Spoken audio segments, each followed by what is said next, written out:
अस्सलाम वालेकुम student. I hope कि आप लोग ठीक होंगे। आज मैं फ़िज़िक्स का लेक्चर नंबर 1 लाया हूँ, आपके पेश नज़र है। जैसा कि मेरा चैनल इसी बेस्ड है, फ़िज़िक्स और मैथ्स के हवाले से, और हम मैथ्स कर रहे थे तो काफ़ी बच्चों की रिक्वेस्ट थी कि सर आप मैथ्स तो करा रहे हैं, फ़िज़िक्स नहीं करा रहे। और जिस बात का मुझे भी एहसास था, और क्या कहते हैं, जिसकी बुनियाद यही है कि फ़िज़िक्स और मैथ्स के लेक्चर आएंगे इसके अंदर।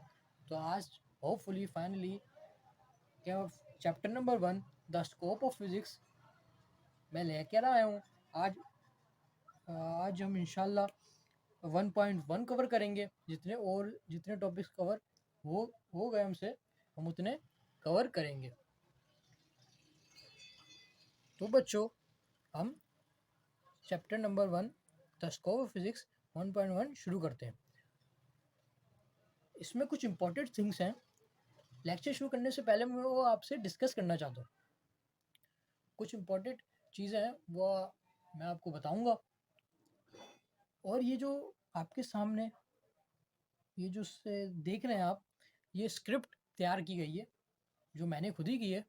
ऑब्वियसली सी बात है, फिज़िक्स की।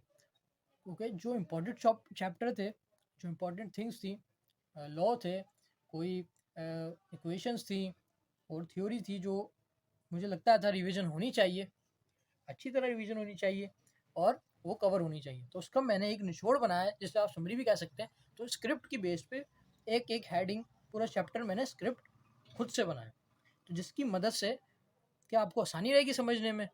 जिस आप लोगों के लिए बनाया है, होपफुली आप लाइक करेंगे इसे। जिसकी मदद से हम चैप्टर का आगाज़ करने जा रहे हैं। अच्छा बच्चों, आगाज़ कुछ ऐसा है, अभी तो हमारे पास 4 to 5 मंथ से इंशाल्लाह उसमें हम इसके कोई इतने ज़्यादा कोई चैप्टर्स हैं नहीं। चैप्टर 10 है, तो हम वो इंशाल्लाह ताला कवर कर लेंगे। मैं आपको जिस तरह पढ़ाऊँगा, जो पैटर्न है, पैटर्न वाइज चलेंगे, स्टेप बाय स्टेप चलेंगे। सो बच्चों, अब हम सिर्फ ये नहीं कि फ़िज़िक्स और मैथ्स करें। प्लान ये है कि हम इंशाल्लाह इन फ्यूचर कुछ और भी सब्जेक्ट्स लाएं। अब देखिए 4 to 5 मंथ्स है हमारे पास। अगर वक्त की किल्लत ना हुई, चैप्टर्स इसके अंदर कवर्स करेंगे, वो सब्जेक्ट्स और भी हम कवर करेंगे। वो चैप्टर्स इंशाल्लाह मैं आपको जब भी बताऊंगा जब इसके लेक्चर अपलोड होना शुरू हो जाएंगे। पहले हम मैथ्स, और हमारा मेन फोकस ये रहेगा कि मैथ्स और फिजिक्स हमारी हो जाए। उसके बाद हम और भी सब्जेक्ट्स देख लेंगे। और आप मुझे सजेस्ट भी कर सकते हैं कमेंट्स में कि कौन कौन से सब्जेक्ट्स कवर करवाएं। जो सजेशन मेरे पास आ रही हैं, तो उस हिसाब से मैं चल रहा हूँ। और मैथ्स और फिज़िक्स को लेकर और भी आप सजेस्ट करें क्या चीज़ बेहतर हो सकती है और कौन से सब्जेक्ट्स कवर कर सकते हैं, तो उस सब्जेक्ट्स को भी कवर करने की हम कोशिश करेंगे। तो बच्चों, चलते हैं हम अपने टॉपिक की तरफ, द स्कोप ऑफ फिज़िक्स। मैंने जैसे शुरू में बताया। अच्छा बच्चों, पहली चीज़ हम ये देखेंगे, ज़रा ये इस पर नज़र डाल लेते हैं।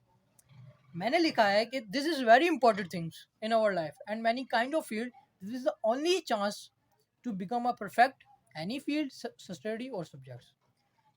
जो है ये डेफिनेशन है, इसका टॉपिक क्या है, सेल्फ स्टडी। अच्छा बच्चों, कोई भी सब्जेक्ट्स, कोई भी फील्ड में महारत हासिल करने के लिए, या सब्जेक्ट्स हो या लाइफ हो, कोई से भी चैप्टर ऑफ लाइफ हो, उसमें महारत हासिल करने के लिए प्रैक्टिस और सेल्फ स्टडी मैटर करती है। ये बेहद मैटर करती है। सेल्फ स्टडी इंसान को परफेक्ट बनाती है। अगर हम फॉर एग्जांपल कुछ चीज़ें देखें हमारे इर्द गिर्द, जैसे कोई क्रिकेटर है, हम कोई भी क्रिकेटर लिख लेते हैं, जैसे विराट कोहली है, बाबर आजम है, तो टॉप T20 के टॉप ऑफ बैट्समैन है, ओपनर है। इन्होंने टॉप रनर अप है, रन इन्होंने बहुत किए। तो जब हम इन पे नज़र डालते हैं तो ये इतना अच्छा कैसे खेल रहे हैं, हम इन पे नज़र डालते हैं कि ये इतना अच्छा कैसे खेल रहे हैं, इनकी इतनी स्किल्स कैसी अच्छी, इनकी ड्राइव्स इतनी कैसी स्मूथ हैं, कैसे ये लोग हिट कर रहे हैं, कैसी पावर हिटिंग है, कैसे ये लोग इतने ऊपर है, टॉप ऑफ द लिस्ट है। तो जब उनके हम नुक्ता पकड़ते हैं, ये जब हमें पता लगता है, तो हम रिसर्च करते हैं, तो उससे ये बात वाज़ेह होती है कि ये लोग पूरे पूरे दिन प्रैक्टिस करते हैं। ये लोग इतनी प्रैक्टिस करते हैं कोचेस से लेकर, फिर ये लोग कोच बन जाते हैं। तो ये इतनी प्रैक्टिस करते हैं, इतनी प्रैक्टिस करते हैं कि उस फील्ड्स में हर तरह की, जैसे हर तरह की बॉल उनको खेलना आ जाती है, तो ये माहिर हो जाते हैं। उनके सामने कैसा भी बॉलर आ जाए वो फेस कर लेते हैं और अपनी टीम को जिता देते हैं। तो जैसे ये हमने क्रिकेट की बात करी, ऐसे और भी फील्ड्स हैं, और भी फील्ड्स अगर हम देखें, जैसे शेफ़ है, शेफ़ जो कुकिंग में, कुकिंग इतना अच्छा खाना कैसे बना लेता है वो, तो वो कोई उसमें एक दिन की मेहनत नहीं है, उसके पीछे सालों की मेहनत है, जो इतना अच्छा खाना बना रहा है। उस मेहनत में अजमत है। तो मेहनत क्या है? Self study. उसने सेल्फ स्टडी करी कि ये मसाले जाएंगे, ये चीज़ें जाएंगी तो टेस्ट आएगा। उसने पहले खुद एक्सपेरिमेंट करा, प्रैक्टिस करी, पढ़ा उस चीज़ के बारे में, तो आज वो शेफ बन चुका है किसी लेवल पे। तो ऐसे कोई भी फील्ड उठा के देख लें, सेल्फ स्टडी के बगैर सक्सेस नामुमकिन है, कामयाबी उस फील्ड के अंदर नामुमकिन है। जैसे हम मैथ्स को लेके बात करें, तो मैथ्स में जब तक हम जितना भी चाहे समझ लें, जब तक हम उस चीज़ की प्रैक्टिस नहीं करेंगे, तो हम उस सवाल को खुद से नहीं कर सकते। चाहे हमें जितने भी हम समझदार हो, जितने भी इंटेलिजेंट हो, आई क्यू लेवल हमारा बूस्ट अप हो जाए, तो हम नहीं कर सकते जब तक हमें उसके स्टेप नहीं पता चलेंगे। मैथ्स लोगों को मज़ा क्यों आता है करने में, उसमें क्योंकि स्टेप बाय स्टेप चलना होता है, उसमें प्रैक्टिस होती है। ठीक है, फिर वो जाके हाई स्कोरर बनता है, 73 72 गेन करता है मार्क्स। तो उसकी क्या, उसमें सेल्फ स्टडी करता है, प्रैक्टिस करता है उस चीज़ के बारे में, जब जाके वो एक महारत हासिल करता है उस सब्जेक्ट्स में। टीचर्स को देख लें, मैथ्स के जो टीचर है, प्रोफेसर हैं, वो कैसे करा रहे होते हैं, फटाफट फटाफट, बहुत तेज़ी से कराते हैं। वो इसी वजह से कराते हैं क्योंकि उनकी प्रैक्टिस होती है, सिंपल। अच्छा, अब मेरे तीसरा पॉइंट मेरा ये है, book reading with understanding every topic. Book reading, हम ये नुक्ता उठाएं, अगर रीडिंग बिफोर द लेक्चर, अगर हम ये देखें कि हमारे पास कुछ भी नॉलेज नहीं होती लेक्चर लेने से पहले, लेक्चर कुछ भी बता रहा है, लेक्चर आर कुछ भी बता रहा है होता है, हम उसे मान लेते हैं। वो कुछ भी बता देता है, फिर हमें मानना पड़ता है। क्योंकि इसलिए मानना पड़ता है क्योंकि हमने उस बारे में हमने स्टडी नहीं की हुई होती। बिफोर द लेक्चर ये चीज़ें बहुत ज़रूरी मैटर करती है हमारे लिए, बहुत ज़रूरी है कि हम लोग क्या कहते हैं, रीडिंग करें। वरना अगर हम रीडिंग नहीं करेंगे तो टीचर के सामने चुपचाप बैठे रहेंगे, हम उनसे सवाल भी नहीं कर सकते। अगर हम सवाल करेंगे तो 10 और सवाल वो आगे से कर देंगे, तो हम किस बेस पे सवाल करेंगे उनसे, जब हमने रीडिंग नहीं करी होगी, जब हमने खुद से सेल्फ स्टडी नहीं करी होगी, हमने खुद से फिजिक्स को, चैप्टर को समझा नहीं होगा। तो ये छोटी छोटी चीज़ें बहुत मैटर करती हैं, जो बाद में जाके मसला बनती है। स्पेशली जैसे आप एक ग्रुप देखें, दोस्तों का ग्रुप होता है, वहाँ पर कोई भी बात क्रिकेट के हवाले से छिड़ जाए या किसी भी स्पोर्ट्स के हवाले से छिड़ जाए, कोई भी बात, टॉपिक वहाँ पर डिस्कस हो रहा हो, तो अगर हमें वो चीज़ पता नहीं होगी तो हम वहाँ चुपचाप खड़े रहेंगे। अगर वो चीज़ हमें पता होगी तो हम भी उसमें कंट्रीब्यूट कर सकते हैं कि हाँ भाई, ऐसा ऐसा ऐसा, फला फला फला, हमें पता है ये चीज़, तुम क्या हमें बता रहे हो। तो हमें नो हाउ होगी, हमें सही गलत पता होगा। तो ख़ास तौर पे स्पेशली इसी वजह से कुछ बच्चे सवाल करते ही नहीं है और कर सकते भी नहीं है। तो सबसे पहले सारे टॉपिक जितने भी हैं वो हमने खुद से स्टडी करने हैं। और फिर इसकी वजह से क्या होगा कि टीचर अपनी मर्जी से नहीं पढ़ा सकते, टीचर को हमारे हिसाब से चलना होगा, हमने भी स्टडी करी होगी। ये चीज़ें आपने नहीं करनी फर्स्ट ईयर में, स्पेशली फिजिक्स में तो लाजमी नहीं करनी आप लोगों ने, क्योंकि जो चीज़ रीडिंग में समझ नहीं आएगी तो वो लेक्चर में लाजमी सी बात है समझ आ जाएगी, और हम इसको डिस्कस और कर लेंगे। आपके जहन खुल जाएगा, ब्रॉड हो जाएगा माइंडेड आपका, फिजिक्स के हवाले से आपको और समझ आने लग जाएगी। आप पहले एक एक टॉपिक 1.1 आज हम शुरू करेंगे मेरे ख्याल से, 1.1 से लेकर जितने भी टॉपिक होंगे, 1.1 1.2 1.3, आप मेरे ख्याल से आप 1.1 और 1.2 ये मेरा लेक्चर अभी स्टॉप कर दें यहाँ से, और आप पहले सेल्फ स्टडी पढ़ लें, उसकी रीडिंग कर लें उसकी, फिर आप लेक्चर लें। आपको कुछ चीज़ें समझ नहीं आएंगी तो बाकी हम और डिस्कवर कर लेंगे, समझ लेंगे, और आपको और समझ आ जाएंगी। तो हम देख लेते हैं कुछ चीज़ें, पेज रिटर्न कर लेते हैं।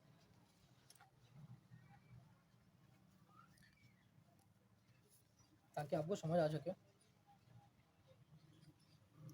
अब हम देख लेते हैं फिजिक्स के कॉन्टैक्ट्स। कॉन्टैक्ट्स उसके है क्या, तो हम बुक खोल लेते अपने पास, बुक में देख लेते हमारे पास कॉन्टैक्ट है क्या। तो सबसे पहले बच्चों हमारे पास द स्कोप ऑफ फिजिक्स है, जिसको हम डिस्कस करेंगे। स्केलर और vectors. The scope of physics में एक ही टॉपिक इंपॉर्टेंट है, डायमेंशंस वाला, लेकिन हम और भी देख लेंगे और भी पढ़ लेंगे, नो हाउ ले लेंगे। डायमेंशन के लिए भी पिछले वाली टॉपिक्स की नो हाउ होना जरूरी है, तो नो हाउ ले लेंगे। स्केलर और वेक्टर्स बहुत इंपॉर्टेंट चैप्टर, जिससे एमसीक्यूज भी लगते हैं और न्यूमेरिकल्स भी आते हैं। हम तीसरा चैप्टर लेते हैं मोशन। मोशन वाले चैप्टर भी आपने, इसमें से ज़्यादातर चैप्टर वही हैं जो आपने मैट्रिक में पढ़ के आए हैं आप। इसमें ज़्यादातर चैप्टर वही है, जैसे नेचर ऑफ लाइट हो गया, जियोमेट्रिकल ऑप्टिक्स हो गया, work power and energy, gravitation हो गया, इक्विलिब्रियम हो गया, मोशन हो गया, स्केलर एंड वेक्टर्स हो गया, ये आप लोग पढ़ के आए हैं। और द स्कोप ऑफ फिजिक्स में इंट्रोडक्शन है, जो आपने 9-10 में भी पढ़ा होगा। अगर आपने समझ के पढ़ा तो आपके लिए बेस्ट है, आपको और समझ में आ जाएगा।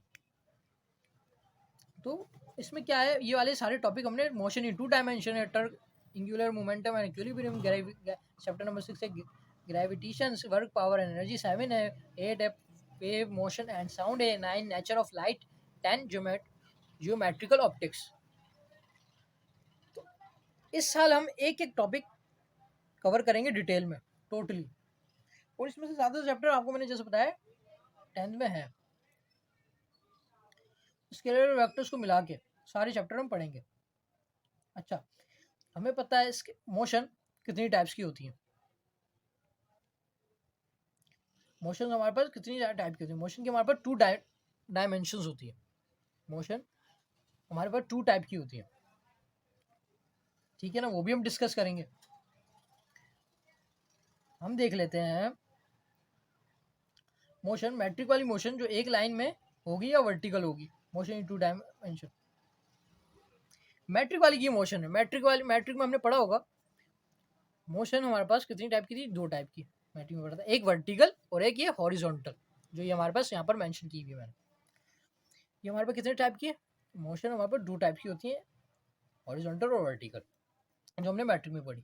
अब मोशन इन 2 डायमेंशन वो क्या है, वो पढ़ लेंगे हम। ये थोड़ा सा नया है, इसमें जो ऐड होगी, ऐड ऑन चीज़ होगी, वो ये हुई है कि मोशन इन 2 डायमेंशन का चैप्टर अच्छा वो ऐड कर दिया, जो आपके काम आएगा, एमसीक्यूज भी होते हैं इसमें से। और जो बच्चे खास तौर पे आर्मी वगैरह में जाना चाहते हैं, आर्मी वगैरह में सिखाई जाती है ये सारी चीज़ वाली चीज़, जो मैं अभी आपको पढ़ाने लगा हूँ। चैप्टर नंबर 3 में हम इसको ज़्यादा डिस्कस करेंगे, स्केलर वेक्टर डायमेंशन को, मोशन इन 2 डायमेंशन को, आपको सारी चीज़ें समझ आ जाएंगी, और ये जो आर्मी वगैरह में जाना चाहते हैं उनके लिए बेस्ट है। अब वो क्या, मोशन इन 2 डायमेंशन कैसे हो गई, ये हमारे पास एक लाइन हो गई, एक ये एक मोशन होती है हमारे पास, जो हम इसमें डिस्कस करेंगे, पैराबोलिक मोशन जिसे हम कहते हैं, वो ऐसे राउंड शेप में होती है। अभी जैसे यहाँ पर हमने इसको ड्रॉ करके इसको भी डिफाइन कर लेते हैं, क्या किस वजह से ड्रॉ की हुई है।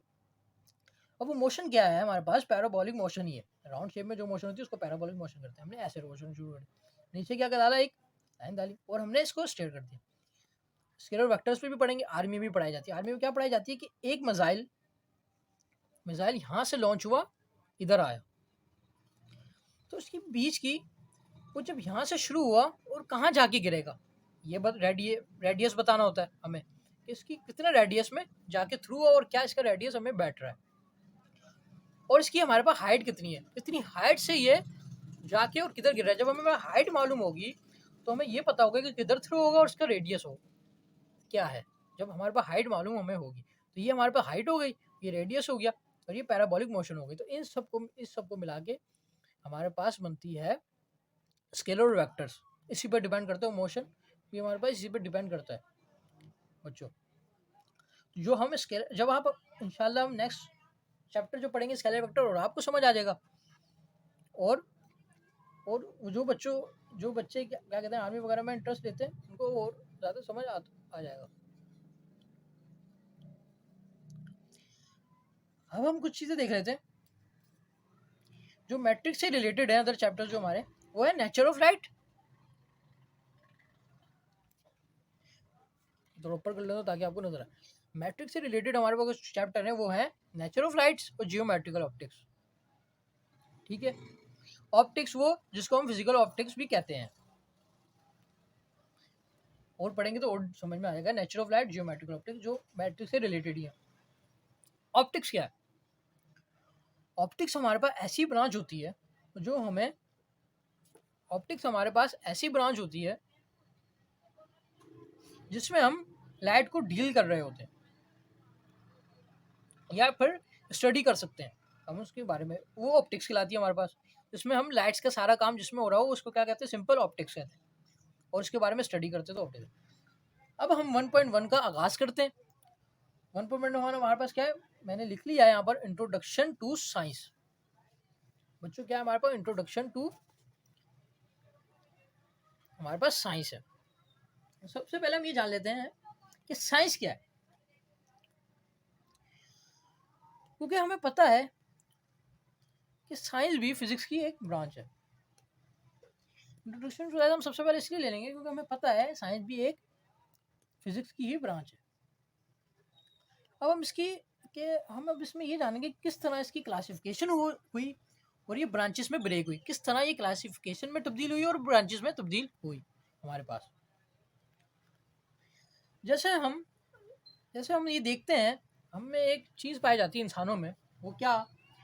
जैसे हम इंसानों को देखते हैं, हम उन्हें स्टडी करते हैं, जज करते हैं या ऑब्जर्व करते हैं, दूसरी इंग्लिश अल्फ़ाबेट में ले लें या वर्ड्स में ले लें। जैसे हम इंसानों में देखते हैं, हमें ये पता लगता है कि ये क्यूरियस होते हैं, इनमें तजस्सुस पाया जाता है किसी भी चीज़ को लेकर। फॉर एग्जाम्पल, हम रैम्बो को देखते हैं तो हम देखते हैं ये किस तरह सात लाइट मिलकर एक कलर बन रहे हैं। ये किस तरह, ये कैसी लाइट है, ये किस तरह की लाइट है जो 7 कलर में टूट रही है। जैसे हम और दूसरे ले लें, जैसे आपने भी कभी नोट करा होगा कि हम कभी इंसानों में ये चीज़ पाई जाती है कि रैम्बो को, ये हमारे बुक्स में भी ये एग्जाम्पल मौजूद है। रैम्बो को देखते हैं कि किस तरह से लाइट 7 कलर में टूट रही है। फिर हम दूसरी साइड देख लें मैंगो कि इसमें दी गई है, या एप्पल ले लें आप कि दरख्त से गिर रहा है, नीचे क्यों गिर रहा है? ऊपर भी जा सकता था, न्यूटन का इस पर सेकंड लॉ थर्ड लॉ है। ये क्यों हो रही है? ये किस में पाया गया? ये इंसानों में पाया गया। इंसानों को तजस्सुस हुआ, इन्होंने थ्योरी पास करी, उन्होंने प्रिंसिपल निकाले। अब रस्टिंग ऑफ आयरन, जैसे समुद्री इलाकों में अक्सर ये आपने देखा होगा, जैसे कराची में सबसे ज़्यादा है। जैसे बारिश होती है हमारे पास, हमारी बाइक बाहर खड़ी है और 3 दिन तक लगातार बारिश हुई, तो उसके बाद लोहा जंग में तब्दील हो जाती है। हमारी बाइक का जितना भी लोहा है वो जंग में तब्दील हो जाती है, जिसका हम जंग बेचें या लोहा बेचें तो अच्छे खासे पैसे उसके कमाए जा सकते हैं। जो कि एक साइड पे, लेकिन कराची सबसे ज़्यादा समुद्री इलाका है, तो इसमें यहाँ पर कोई भी, जैसे मेरे फॉर एग्जांपल कजन्स आए हुए थे लाहौर से, तो जब वो आए तो क्या कहते हैं, असल में वो आए थे, फॉर एग्जांपल एक मिसाल ले लें, जैसे किसी के कज़न आए बाइक पे कराची, कोई कराची में रहता हो तो वो इससे रिलेट कर पाएगा और बेहतर जान पाएगा। फॉर एग्जांपल कि कोई भी कराची आए कज़न्स बाइक पे, तो वो जब गए वापसी लाहौर, तो उन्होंने देखा कि हमारी जो बाइक्स हैं वो इतनी लाहौर में इतनी जंग आलूदा नहीं होती जितनी कराची में रस्ट लग गई, उस पर रस्टिंग ऑफ आयरन हो गई। तो ये पाया जाता है। इसके पीछे का प्रोसेस क्या है? What is the process behind this? ये हमारे क्वेश्चन आप क्लिक करता है हमारे दिमाग में। ऐसे बेहद सारे सवाल हैं जो हम स्टडी करेंगे। क्वेश्चन आते हैं और हमारे जहन में बहुत सारे सवाल उठते हैं। Science is the study of the nature. Science क्या है? कुदरती चीज़ों को पढ़ने की चीज़ है साइंस। कुदरती चीज़ों को पढ़ने की चीज़ है साइंस। इसको सिंपल कर लेते हैं, ठीक है। यही हमने बात की कि सब इंसानों के जहन में सवाल होते हैं। रस्टिंग ऑफ आयरन हमने ली एग्जाम्पल, एप्पल के लिए, मैंगो के लिए, रैम्बो के लिए। तो हम देख लेते हैं, science is the study of nature. Science क्या है? स्टडी ऑफ नेचर, जिसकी 2 ब्रांच है, जिसकी हमारे पास 2 ब्रांच है। एक क्या है? बायोलॉजिकल साइंस, दूसरी फिजिकल साइंस। बायोलॉजिकल साइंस में सारी लिविंग थिंग्स आ जाती हैं और फिजिकल साइंस में हमारी सारी नॉन लिविंग थिंग्स आ जाती हैं। बायोलॉजिकल साइंस क्या होती है, जिसमें बॉटनी, जूलॉजी और जेनेटिक्स, और फिजिकल साइंस में मैथ्स, केमिस्ट्री और फिजिक्स आ जाती है हमारे पास। अब हम डिस्कस करते हैं कि फिजिक्स को क्यों, कहाँ से हमारे पास फिजिक्स आई, फिजिक्स क्यों और कहाँ से हमारे पास फिजिक्स आई।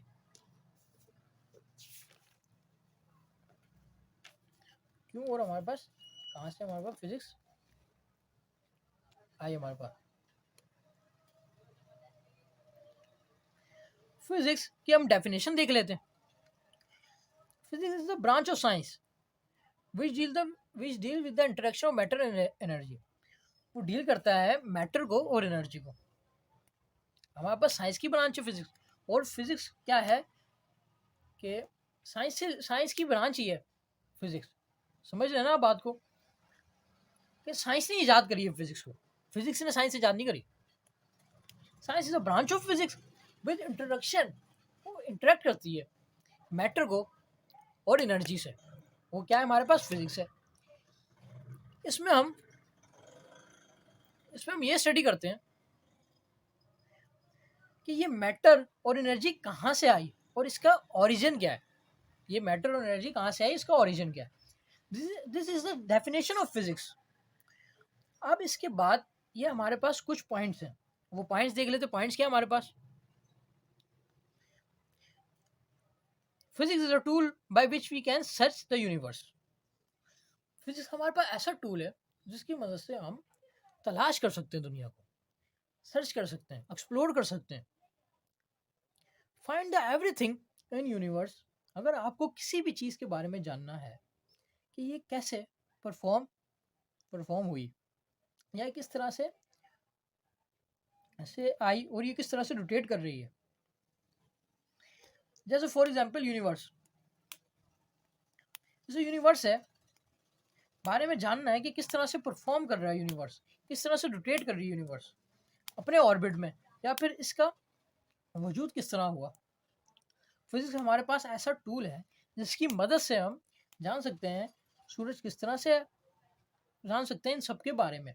तो हमारे पास कुछ क्वेश्चन खड़े होते हैं, उस क्वेश्चन का जवाब सिर्फ फिजिक्स ही हमारे पास हमें दे सकती है। वो क्वेश्चन क्या है हमारे पास, सूरज किस तरह से बना, आया और कहाँ से है, या गैलेक्सी क्या है, अर्थ किस तरह से बनाई गई, सूरज किस तरह से रिवॉल्व कर रहा है, रोटेट्स कर रहा है, या रोशनी दे रहा है। वही अगेन फिर बात करेंगे हम। Physics is the only tool to find out this types of question. Physics हमारे पास ये वाहिद टूल है जिससे हम ये क्वेश्चन का जवाब हासिल कर सकते हैं। Physician, point number 2, physician intend to formulas all things mathematical. Example, जैसा कि हमने जब भी कोई चीज़ ऑब्जर्व की, जैसा हम जब भी किसी चीज़ पे फोर्स लगाते हैं तो वो मूव होना स्टार्ट हो जाती है, एक्सीलरेट करती है। तो इसकी वेलोसिटी के अंदर चेंज आती है। जाहिर सी बात है कि एक चीज़ है, जैसे ये हमारे पास पॉइंटर है, इस पर फोर्स लग रही है तो ये आगे जा रही है, जाहिर सी बात है। तो इसकी जो एक्सीलरेट कर रही है, ये आगे जा रही है, तो इसकी जो वेलोसिटी है, इसके अंदर चेंज जो आ रही है वो किस तरह से आ रही है, वो क्या है। अब इस चीज़ के बारे में फिजिशियन क्या करेंगे, उनकी अटेंशन क्या होगी इस चीज़ के बारे में। तो वो क्या करेंगे, मैथमेटिकली इसको फार्मूले के ज़रिए हमें आसानी से इसको फार्मूले के ज़रिए इसको खोल देंगे और आसानी से इसका अप्लाई करके फार्मूला उसका आंसर ले आएंगे। जैसा कि न्यूटन का सेकंड लॉ है फोर्स के बारे में, ये जैसे मैंने ये बताया, ये पेन है, इस पर फोर्स लग रही है तो एक्सीलरेट करके वेलोसिटी में किस तरह चेंज हो रही है। तो ये फोर्स लग रही है ना इस पर, तो इस पर क्या होगा, इस पर फार्मूला अप्लाई हो रहा है, F इक्वल टू एम है, जो हमने मैट्रिक में भी पढ़ा है। ये न्यूटन का सेकंड लॉ। सॉरी, ये हम रिवाइज कर रहे हैं। जैसे फॉर एग्जांपल हमारे पास ये 10 kg है, ठीक है, इस पर फोर्स कितने की लग रही है, 5 न्यूटन फोर्स लग रही है। तो ये एक्सेलरेट कर रहा है, यहाँ से वहाँ जा रहा है, तो इसकी स्पीड क्या है, ये कितने मीटर पर सेकंड में ये इधर से ये उधर जा रहा है। तो ये क्या है हमारे पास, ये मैजिक तो नहीं है ना। हम इसको मैजिक कह सकते हैं कि अगर कोई भी जो पढ़ा लिखा शख्स नहीं है, जिसको नो हाउ नहीं है फिजिक्स के बारे में या मैथ्स के बारे में, तो वो तो ये कहेगा ये कोई मैजिक है, लेकिन ये तो मैजिक नहीं है। तो इसको फार्मूले में उतारा, फिजिशियन ने क्या करा, इसको फार्मूले में उतारा, जिसकी मदद से आजकल हम न्यूमेरिकल भी सॉल्व कर रहे हैं।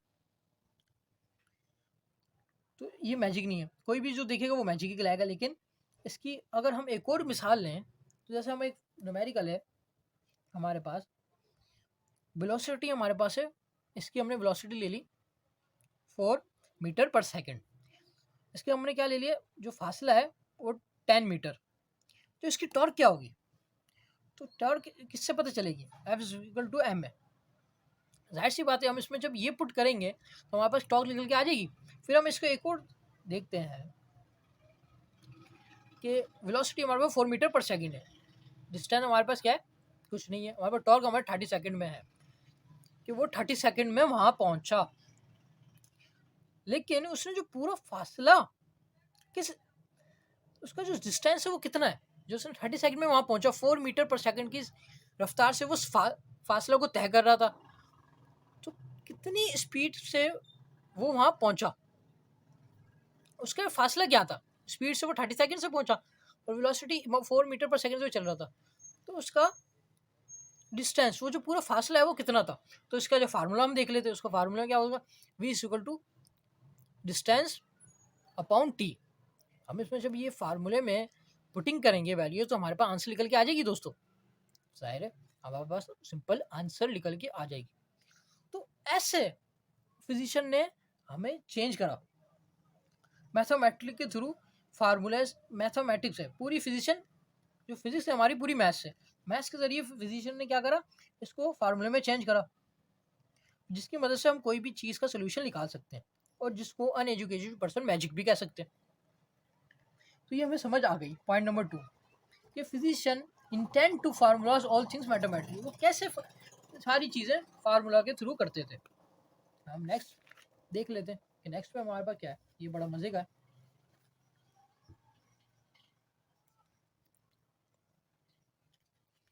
हम पॉइंट नंबर 3 देख लेते हैं।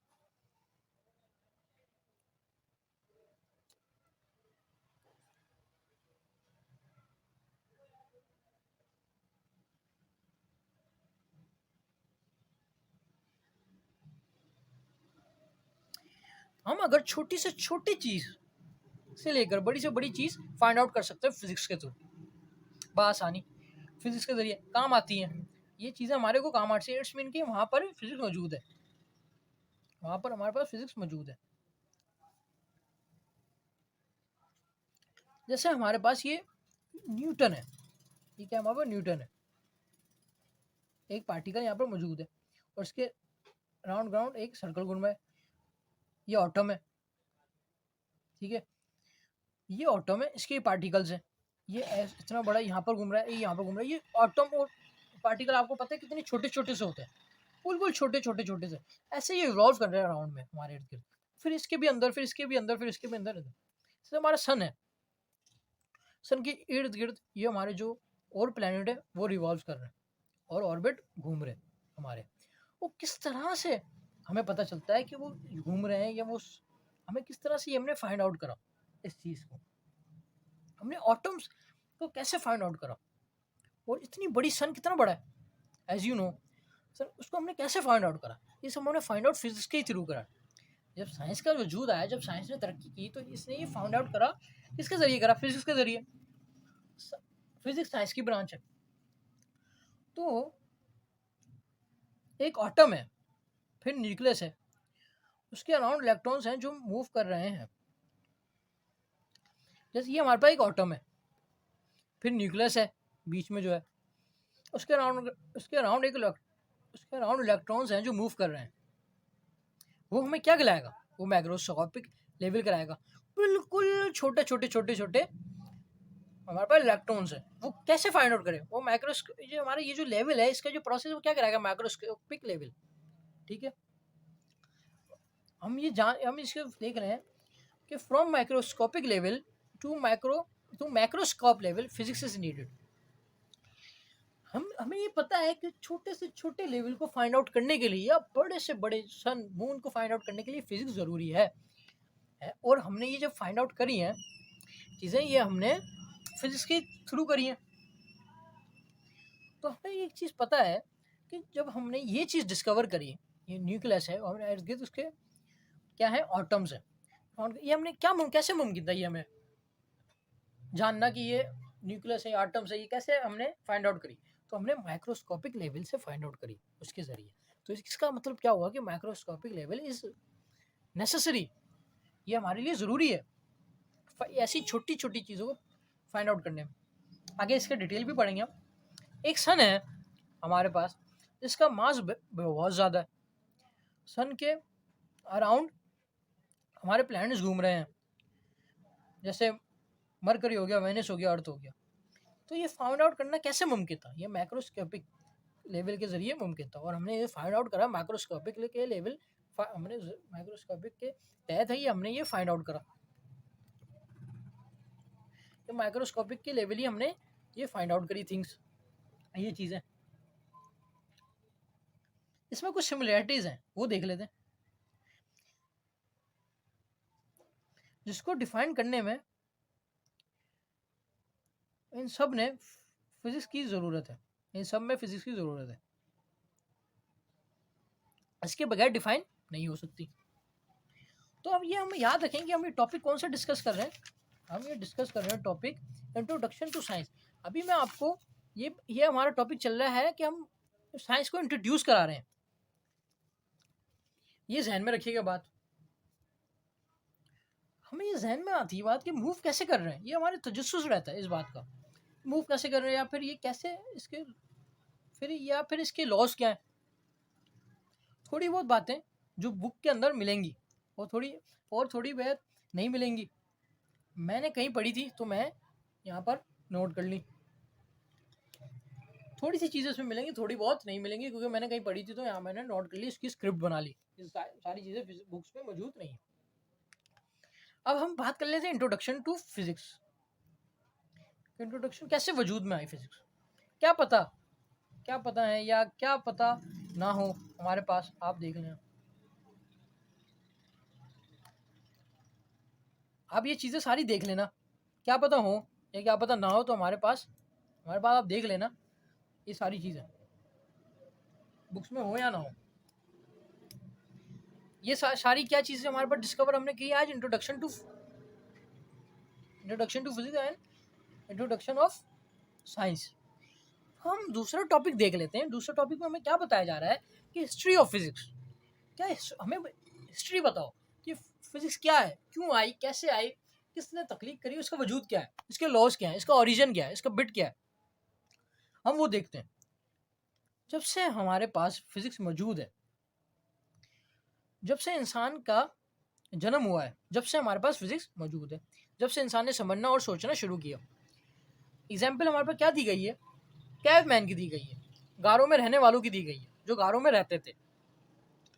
बताया गया है कि फिजिक्स बहुत कई साल पुरानी है, और इस साल से हमें जाहिर भी होती है कि गारों में जो रहते थे, मतलब गारों में जो पत्ते ओढ़ते थे, पत्ते पहनते थे, गारों में रहते, तो कितनी पुरानी फिजिक्स है। आज से लगा लें 1400 साल 1300 साल पुरानी फिजिक्स हमारे पास लगाया जाता था दिमाग कि कितनी पुरानी फिजिक्स है। कि जब से वो लोग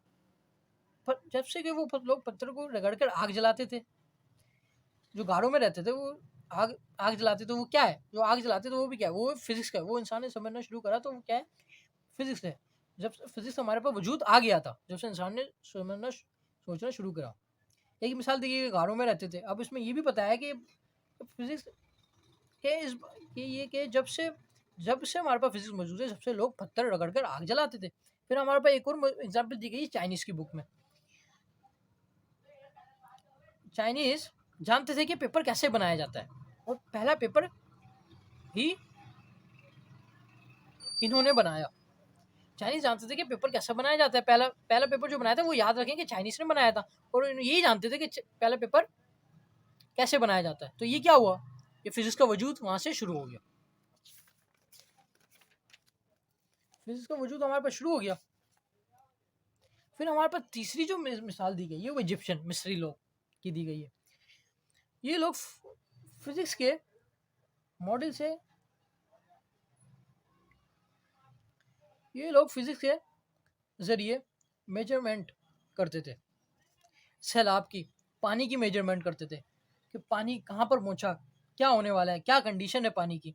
तो ये लोग, इनके पास एक आला था जिससे वे पानी को नापते थे, मेजर करते थे। ग्रीक्स, यहाँ पर ग्रीक की बात की जा रही है।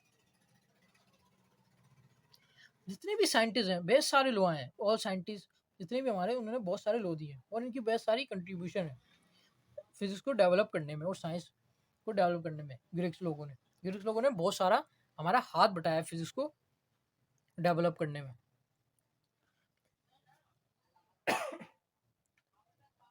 और दूसरी तरफ हमें ये बताया जा रहा है मुस्लिम्स के बारे में। यहाँ पर एक मिसाल दी गई है मुस्लिम के बारे में। मुस्लिम जो थे बहुत ज़हीन थे। मुसलमान जो हमारे में बताया गया है कि मुसलमान बहुत ज़हीन थे, इनका फिजिक्स में बहुत बड़ा कंट्रीब्यूशंस है, शायद ये अब तक भी कोई पूरे ना कर पाया हो। बेहद बड़े कारनामे अंजाम दिए इन्होंने। एक बहुत बड़ा दौर आया मुसलमानों का, मुसलमान के साइंटिस्ट का, जिसमें हमें कुछ साइंटिस्ट के बारे में बताया जा रहा है यहाँ पर। वो कौन कौन साइंटिस्ट थे जिसमें मुसलमान का बहुत बड़ा दौर आया, जिन्होंने बहुत बड़ा कंट्रीब्यूशन दिया। इसमें अलबरूनी है, इब्नुल हैशम है, वगैरह वगैरह। फिर जब मुसलमानों को जवाल हुआ, जाहिर सी बात है अरूज के साथ जवाल है, जब इनका अरूज भी बहुत चला इनका अरूज भी, इन्होंने बहुत आसमानों को छुआ, लेकिन जब इनका जवाल हुआ फिर एक मॉडर्न दौर शुरू हुआ। वहां से एक हमारे पास कौन सी चीज शुरू हो रही है, याद रखें बच्चों, एक मॉडर्न दौर शुरू हो गया, जो शायद आज तक चल रहा है और चलता ही जा रहा है। फिर हम मॉडर्न दौर की चाहिए बात कर रहे हैं, तो मॉडर्न दौर को डिस्कस करना जरूरी है। तो यहाँ पर बुक में भी एग्जाम्पल दी गई, वो क्या, मॉडर्न दौर के अंदर कौन कौन से साइंटिस्ट गुजरे हमारे पास, जिसके अंदर आइंस्टाइन और न्यूटन और मैक्सवेल वगैरह साइंटिस्ट आए। यहाँ तक कि लोग जानते थे फिजिक्स के बारे में। यहाँ से लोग जानना शुरू हुए फिजिक्स के बारे में। करते करते करते किस तरह से डेवलप हुई हमारे पास। जो आखिरी चीज़ रहेगी हमारे पास, वो ब्रांचेज हैं कि फिजिक्स की। हमारे पास अब जो आखिरी चीज़ रह गई है वो हमारे पास ब्रांचेज है कि फिजिक्स की कितनी ब्रांचेज हैं और किस तरह फिजिक्स को ब्रांचेस के अंदर तब्दील किया गया है। फिजिक्स की कितनी ब्रांचेज और फिजिक्स को किस ब्रांचेस के अंदर किस तरह तब्दील किया गया है।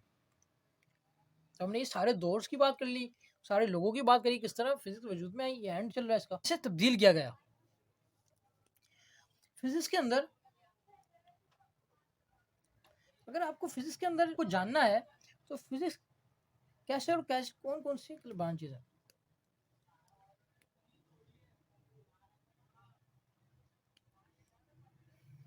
अगर आपको फिजिक्स के अंदर जाना है तो आपको ये जानना पड़ेगा कि फिजिक्स के अंदर कौन कौन सी और कैसी ब्रांचेज है।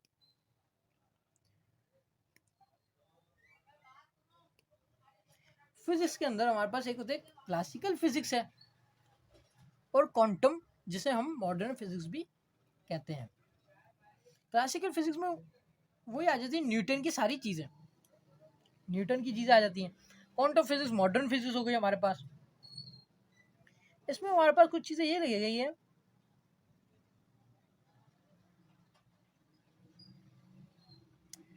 कि फर्स्ट ईयर में हमारे पास जितने भी टॉपिक हैं वो सब क्लासिकल के अंदर आते हैं। हमारे पास फर्स्ट ईयर में जितने भी टॉपिक हैं वो क्लासिकल के अंदर आते हैं। मॉडर्न फिजिक्स हमें नहीं पढ़ाएगी, हम पढ़ेंगे इंटर में, इसमें पढ़ेंगे इंटरमीडिएट में आप लोग पढ़ेंगे। हम ये बताते हैं कि what's we study that in the classical physics, क्या हम किस बारे में हम पढ़ेंगे क्लासिकल फिजिक्स के बारे में। तो हम ये पढ़ते हैं, कुछ इसमें चीज़ें लिखी हुई हैं, थोड़ा थोड़ा उसको ब्रीफ कर लेते हैं कि क्लासिकल फिजिक्स में बेसिकली क्या होता है कि कुछ साइंटिस्ट ऐसे हैं जिनके जो काम है वो सारे क्लासिकल फिजिक्स में आते हैं। क्लासिकल फिजिक्स में ऐसे हैं कि कुछ साइंटिस्ट हैं जिनके काम है वो क्लासिकल फिजिक्स में ही आते हैं। क्वांटम फिजिक्स या फिर मॉडर्न फिजिक्स कह लें, इसके अंदर आइंस्टाइन आते हैं, या कुछ ऐसे साइंटिस्ट हैं जिनके प्रिंसिपल जब आए तो उनके बाद एक ब्रांच बन गई या कुछ अर्सा पहले डेवलप हुई। मतलब कि ये कि इसके अंदर अब अच्छा खासा काम हो रहा है। इसके अंदर मतलब कि हमारे पास अच्छा खासा हमारे पास काम हो रहा है। किसके अंदर हमारे पास बच्चों, किसके अंदर हमारे पास क्वांटम फिजिक्स के अंदर।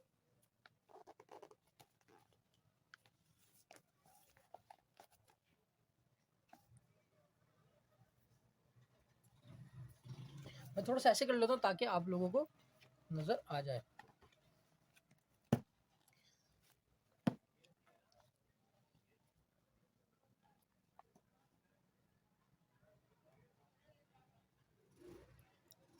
या मैं थोड़ा सा ऐसे कर लेता हूँ ताकि आपको और समझ आ सके क्वांटम फिजिक्स के बारे में। फिर हम इसका जो दूसरे साल में देखें, अब यहाँ पर हमारे पास जब इसके दूसरा सेकंड ईयर के अंदर जब आप जनरल रिलेटिविटी या फिर जो आपके पास स्पीड स्पीड स्पीड की मेरे ख्याल से स्पीडोल रिलेटिविटी होगी या जनरल रिलेटिविटी होगी, या फिर जो भी है आइंस्टाइन की जो है मास जो है वो कांस्टेंट है।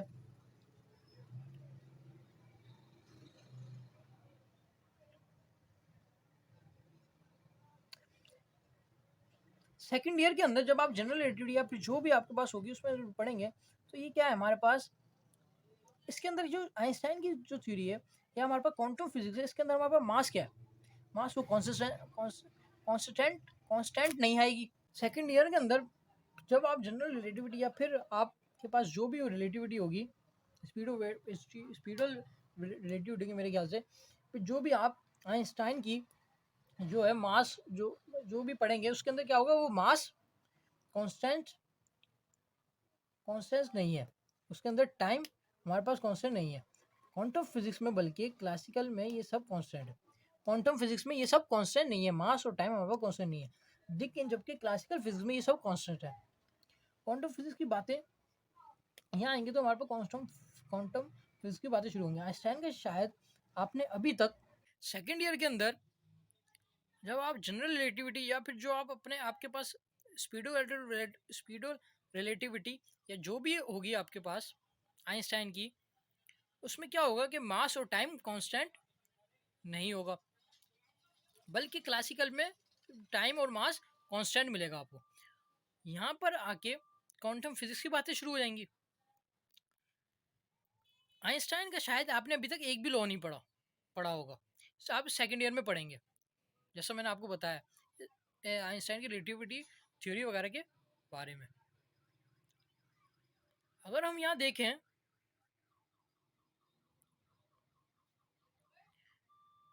फिजिक्स को सो और डीप में लेके जाएं, वो क्या चीज़ें हैं फिजिक्स की, फिर वही बात है क्लासिकल फिजिक्स, क्वांटम और मॉडर्न फिजिक्स, इसमें कुछ चीज़ें इंपॉर्टेंट है।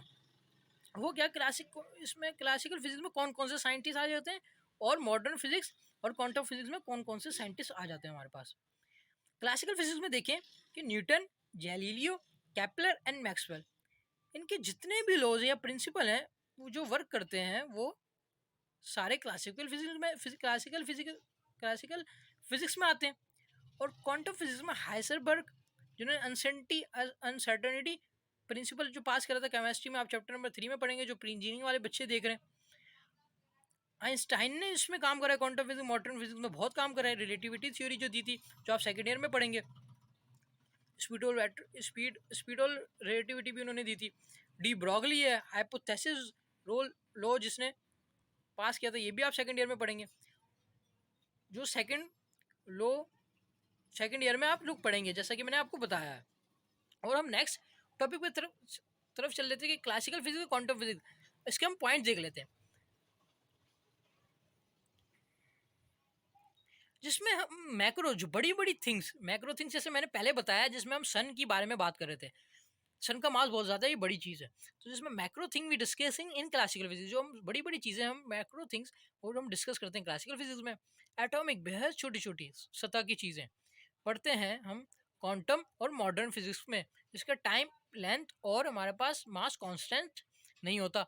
हम अगर अदर ब्रांचेस देखें फिजिक्स की, मैकेनिक्स है, पार्टिकल फिजिक्स है, न्यूक्लियर फिजिक्स है, इलेक्ट्रॉनिक है, इलेक्ट्रिसिटी है, एस्ट्रोफिजिक्स है और बेहद सारी पहले आप लोग खुद देख लीजिएगा।